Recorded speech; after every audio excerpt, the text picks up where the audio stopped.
They're talking about needing training and empowerment action for doctors.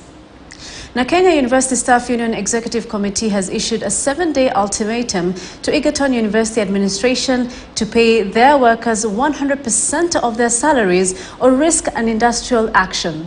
Now, KUSU Secretary General Charles Mukwanya accused the university management of mismanaging funds, thereby plunging the institution into an artificial cash crunch. Not even feed your own children, leave alone feeding yourself. It is just not fair.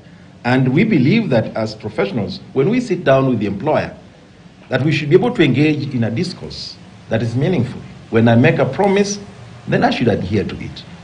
When you make a promise and you don't keep it, then we look at you differently. That you're an employer who is not trustworthy and that you are involving yourself in mere public relations. That is something that we are not happy about. So what is the situation in other public universities? Well, in other public universities are different. There are other universities that majority of universities have paid the negotiated salaries courtesy of the 2017-2021 CBA. They have paid and members of staff are going about their businesses.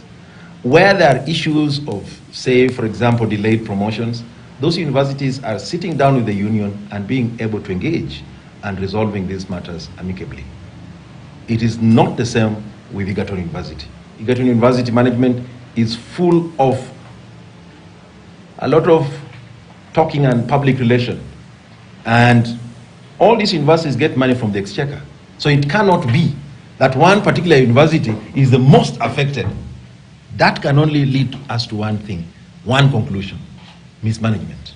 That resources are brought from the exchequer and someone somewhere is just not managing those resources well. We have 40 universities.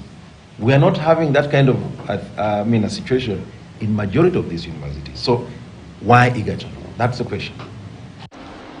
Now, Moi Teaching and Referral Hospital has assured